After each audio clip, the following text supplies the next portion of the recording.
Over the years, our family's had a share of health problems. So prescriptions are a part of our life. Before we went to the big box store. We both thought it would help us save. But with the long lines and impersonal service, filling prescriptions became a chore. That's when a friend recommended D&H. Now Tristan knows our prescriptions. Brenda always helps us find the right vitamins. And after Dad's fall, Monica's been a real expert with all our home medical needs. All without the lines. Trust and service. That's our D&H.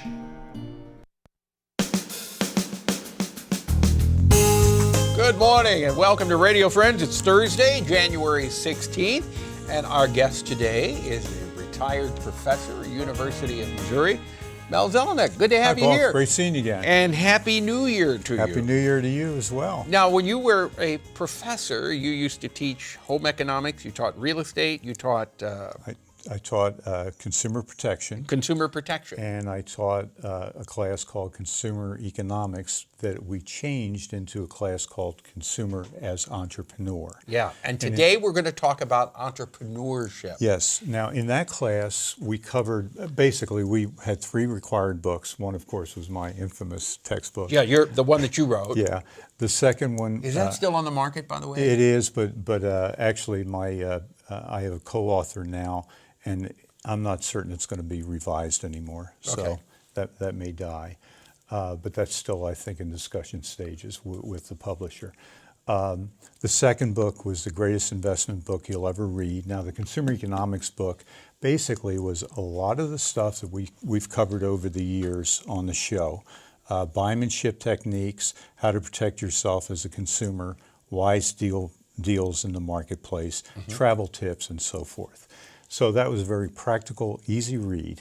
The second book that I required was the greatest investment book you'll ever read, and that was by Dan Solon, and we've talked about that a number of times. That's one that I gave you a copy of many years ago, and I'm sure you've read it. I've read it, cover to cover. And then the other one is Rich Dad... Rich Dad, Poor Dad, and I almost never talk about this on the air. I think we've only mentioned it in passing once, and yet this happens to be my favorite book. Rich Dad, Poor Dad. Rich Dad, Poor Dad.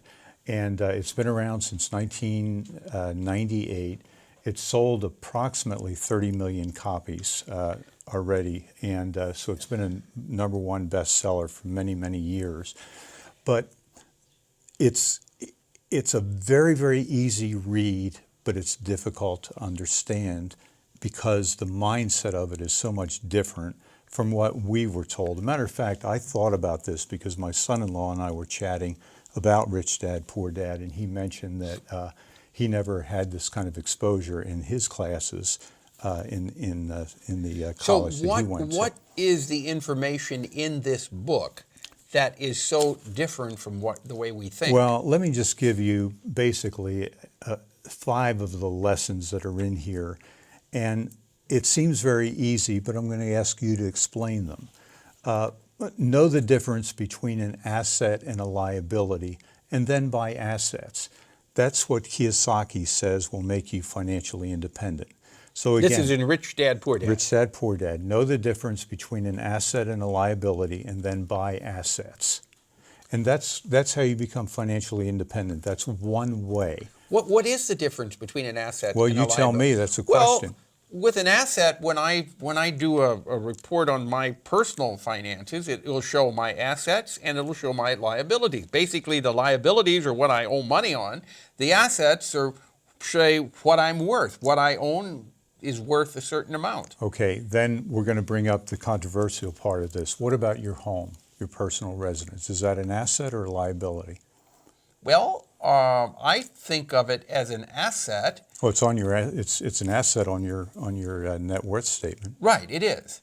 But yours is negative net worth. I guess I guess it could also be a liability if you owe a lot of money on it, or if you owe more than it's worth. Well, but he would even say it's it's not an asset, and he might suggest it's a liability. And here's why. He defines asset, and it's a very simple way to define this. An asset puts money in your pocket. A liability takes money out of your pocket.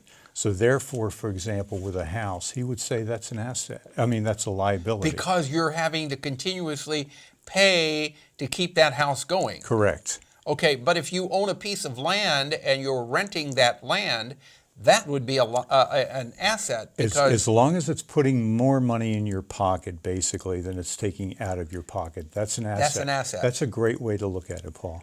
okay, but a house, even if the house is paid off, it's still considered a liability. He would consider it a liability. That clearly, I think, is debatable in Okay. that specific All right. instance. But he doesn't. He would say it's a liability. We only got 3 minutes left. Okay, here. number two, we've talked about this in a different way, but pay yourself first. He said, pay your bills last, is what Kiyosaki says. Don't even worry about your bills. Pay those Well, you last. got to worry about your bills, but when he says pay yourself first, that's taking a certain amount of money each month and putting it away for you first, and then you pay everything else. But you can't let those bills go. You've got to pay those bills. Well, but you tell me, will you let your bills go with that mindset? No, I would never let my bills go. Okay, and that's the point. So it might be you're putting away 10%, 20%, 30%, 40%, 50%, 100% of your income. And you could do that if... Well, there's no way you could put away 100% of your income. Well, You've got to eat. if you're a married couple, for example, and one person's income can go into the bank account. And then rule number 3, if you will, understand the 3 kinds of income.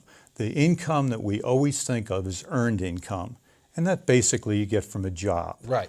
And Kiyosaki says that's the worst kind of income to have. It's highly taxed, and you have to work hard for it. Passive income would be the best income to have. Passive income is the best one. Portfolio income is the second type, and that's for investments like mutual funds, stocks, bonds, and so forth. Explain, Mel, we're running out of time here, but explain what passive income is. One example of passive income would be a business where you're not required to be there. Your presence, in other words, it's managed by other people. But you're making money from it. But you're making money. And I used to tell my students, think of it as every second of the day you're making money and you don't need to be there anymore. That's now, passive that's income. hard work, and it's not an easy fix, obviously. But that's where he suggests, and frankly, I suggest you should try and be. Royalties are another situation where you do the work, but then after that, for years and years and years, You're getting, that's what performers. Performers have been great. Performers, they've done something and then it's running for years and they get royalties on it. And We're out of time, Mel. my but gosh. Yeah, we did.